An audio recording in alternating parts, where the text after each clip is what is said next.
Hello my dear friends. So good morning and welcome to this new class. And we are dealing with the topic agriculture. We learned about different type of agriculture. We said about subsistence agriculture, subsistence farming, intensive subsistence farming.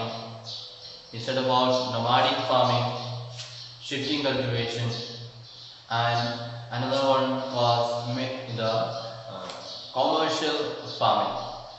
And so today we discuss about the major crops that are planted in commercial farming. So the major crops that are cultivated throughout the world. We are not just concerned about only India, but about the entire world. That's what we are going to see. You can follow in your textbook page number 44. So first let us see about in general about different types of major crops. So a large variety of crops are grown to meet the requirement of the growing population. So the reason why we cultivate a number of crops in large scale is to satisfy the hunger of the human beings, because the population is increasing year by year and the land is not increasing, the land is limited, but the population is increasing. Therefore people need more and more food to satisfy their hunger, and therefore people are forced to do cultivation in a large scale way, otherwise people will be starving. So the crops also, everything is not for food. Some of them are meant for providing raw materials. For example, cotton. Cotton is cultivated in large scale not for satisfying the hunger, but it is used for cloth, manufacturing clothes. So cotton is providing raw material for textile industry. Then some of the major crops that we find across the world are wheat, rice, maize and millets. So these are the major food crops. Let's say once again: wheat, rice, maize and millets. And jute and cotton are fiber crops. So another two crops that are planted, they are not meant for food, but they are used as raw material for something else. So they are meant for making fiber, the thread for making clothes or thread for making ropes and so on. So cotton and jute, these are not used for consumption, but they are used for manufacturing something else. And important beverage crops. So some of the crops are there not for eating, not for using as a raw material, but it is used as a beverage. Beverage means drinks. It is used for making drinks. For example, coffee, tea, they are all used for making drinks. Nobody is eating coffee, it is not meant for satisfying the hunger, but it is meant for preparing the drink. So these are the three varieties. We said some are food crops, some are fiber crops, for example cotton and jute. Then some are beverage crops. So we can divide these major crops into three: food crops, fiber crops and beverage crops. So let us see one by one, and they belong to which category and so on. First let us see about the major food crops. So first and the most important one is rice. So rice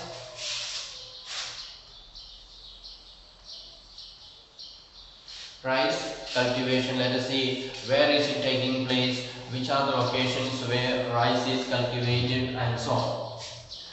So rice is a major food crop of the world.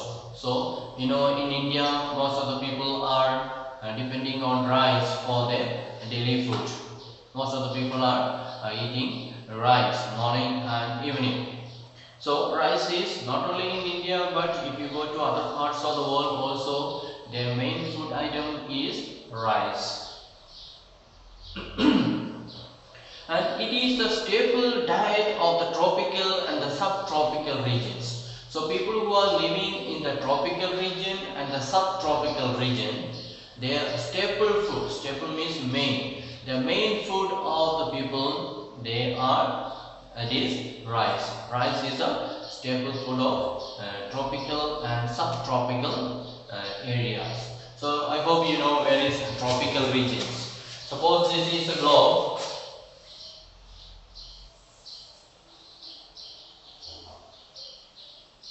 So we have the globe here, and in the middle there is one line passing through.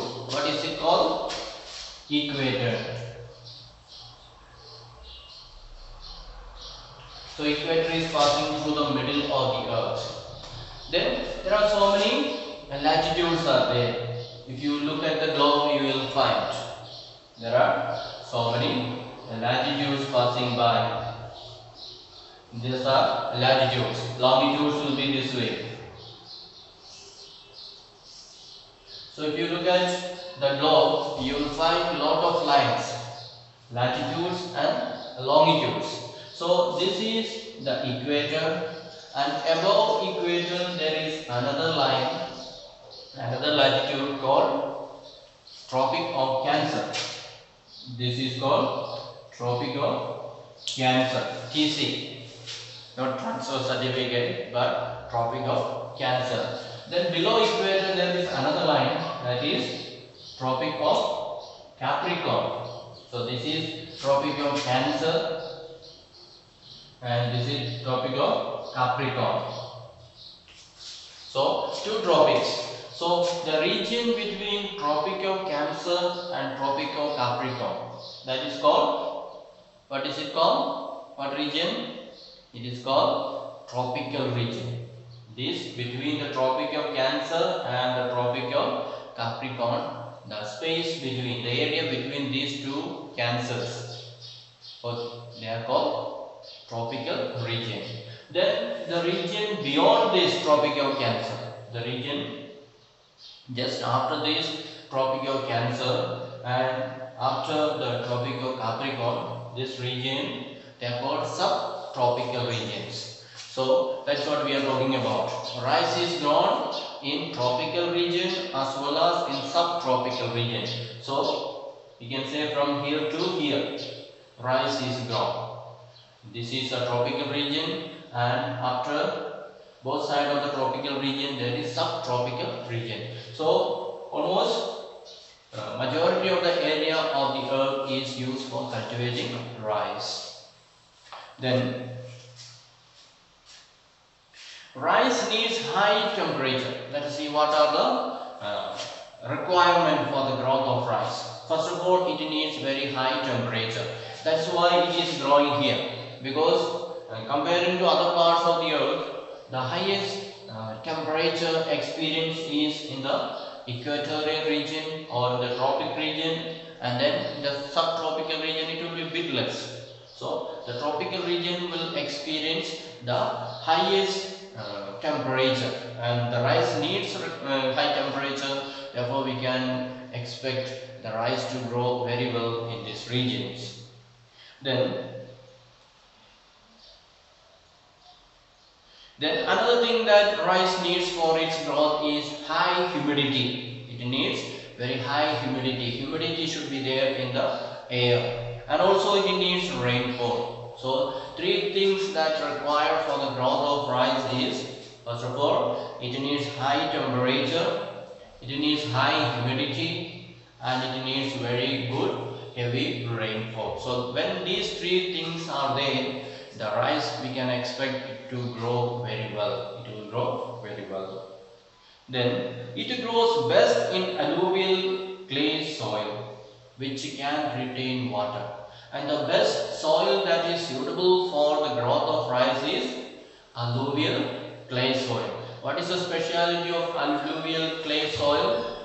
It can retain water. You know, most of the rice is growing in the water fields. So even if there is no rain, water will be stagnant there and rice will be growing in the water. When there is no water and the field becomes dry, the paddy will not be growing very healthy. It will die off. So it needs clay alluvial soil which can retain water. So even if there is no water for no rain for few days, the alluvial soil will be able to retain the water, hold the water, and rice will be able to grow in the water. Then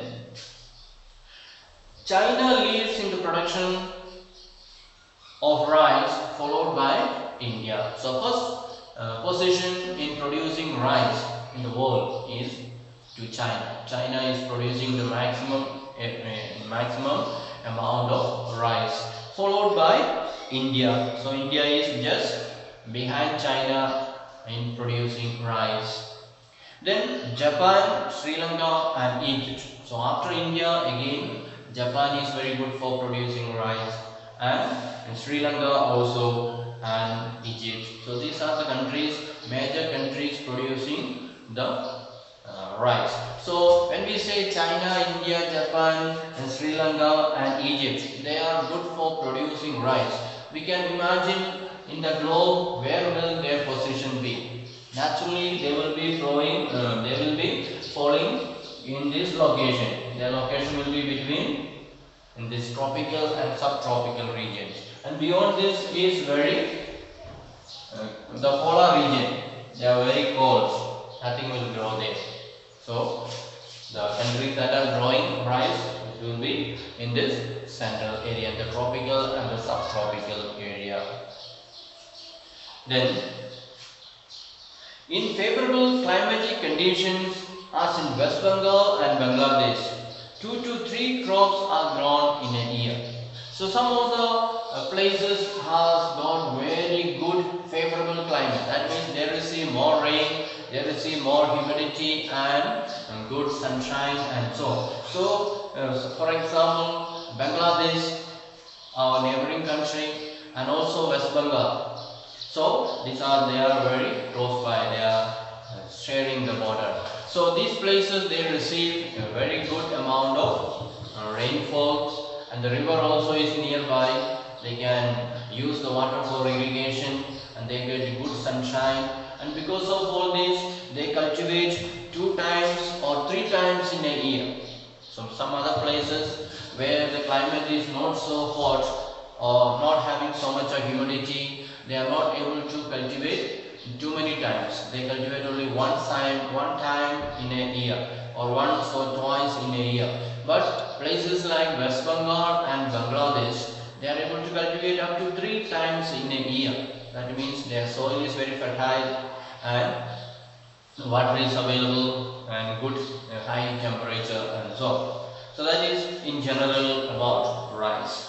Now let us come to know about the second part, or the second item that is cultivated, the second crop, that is wheat. After rice, wheat is the next important thing. Let us see which are the places wheat is cultivated and what are the requirements for the growth of wheat and so on. So wheat requires moderate temperature and rainfall during the growing season and bright sunshine at the time of harvest. So wheat requires moderate temperature. For rice we said they need very high temperature, and wheat requires moderate temperature, not very cold and not very hot. And it also requires heavy rainfall during the growing season. So as the wheat is growing up, it needs very good rainfall. And after it is matured and the corns are coming out, then it does not need again rain. What it needs is very hot sunshine. Then only it will get matured. So comparing to rice, we can say the wheat requires a different climate. So that's why the rice is cultivated the month of June, July, August and so on. Then after the harvest of this rice, then the temperature becomes cool because winter season is going to start. Not yet started but going to start. So temperature becomes a little bit low. And so that time people start cultivating wheat. So after the rice cultivation, people start cultivating wheat because the climate is suitable for the wheat at that time, especially in the northern part of India where the temperature is very low during the winter time.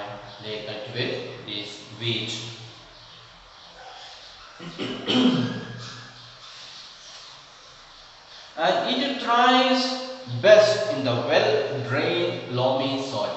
So we said for rice they need alluvial clay soil, but for wheat they need little different land. If it can be a soil that it can be loamy means a mixture of sand and clay, that is loamy soil.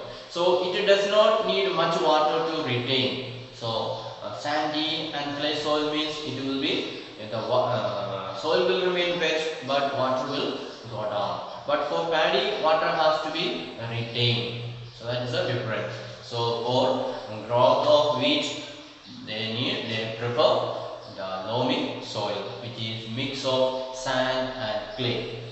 Then wheat is grown extensively in USA.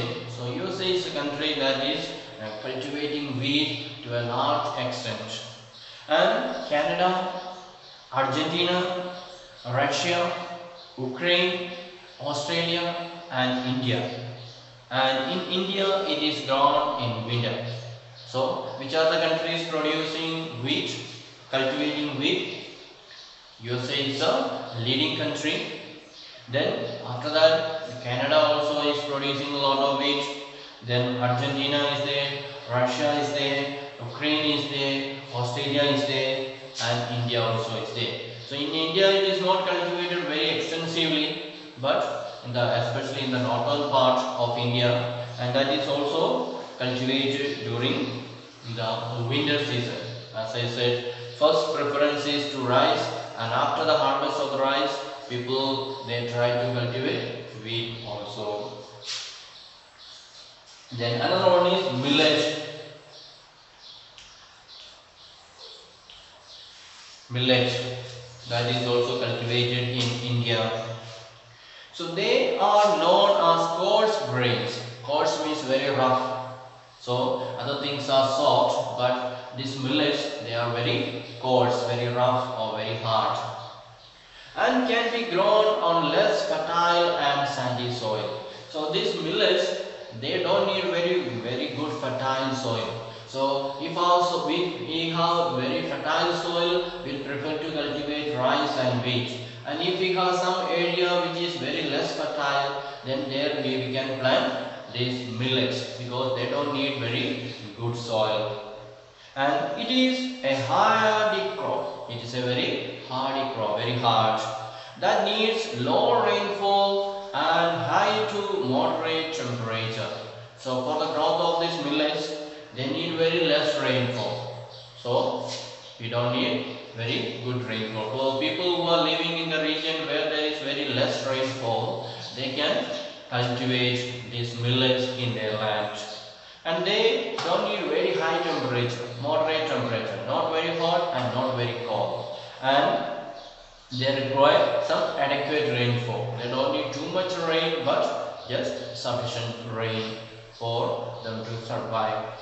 So millets are the name, a common name. So under millets there are different grains are there.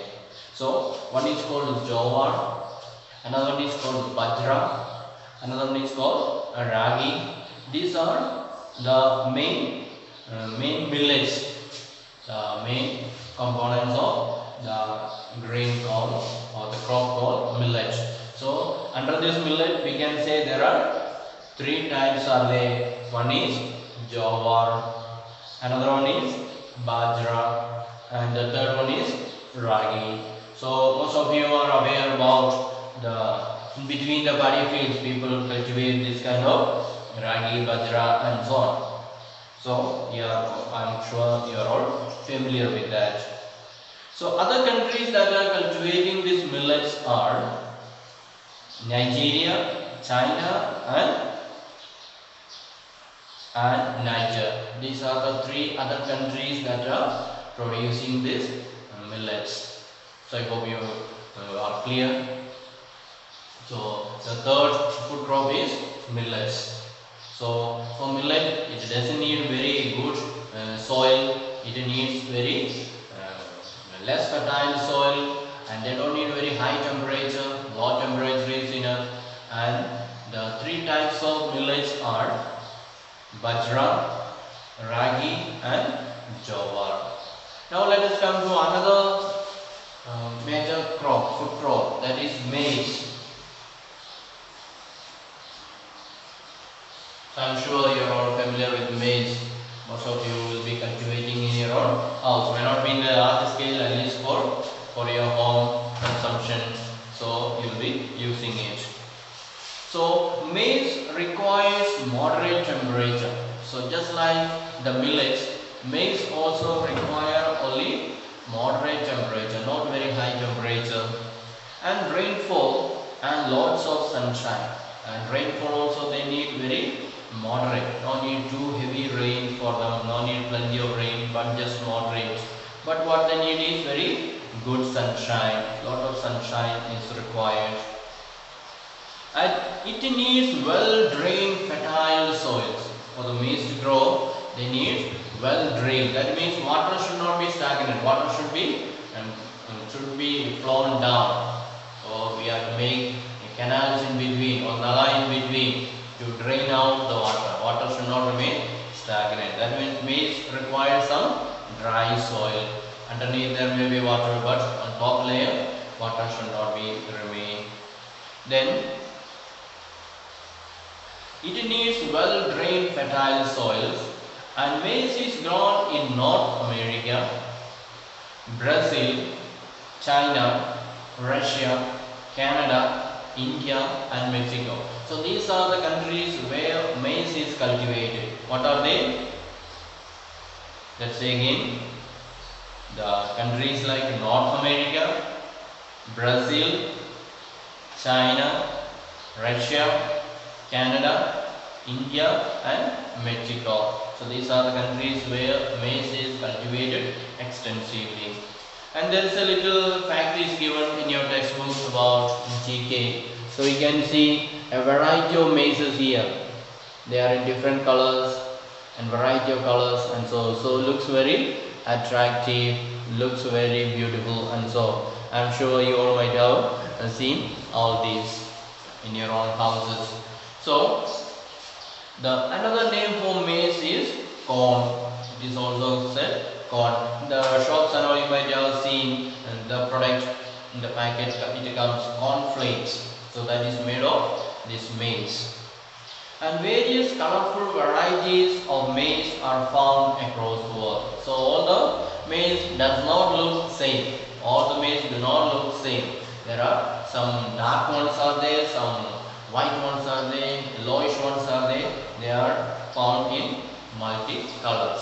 So that is the news about these food crops. So we said about rice, wheat, millets and maize. These are the four food crops. So we shall wind up for today, and the next class we shall see about the fiber crops. What are the fiber crops like cotton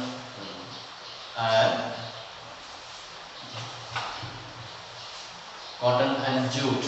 We shall study about them in the next class. So thank you for listening. Have a nice day.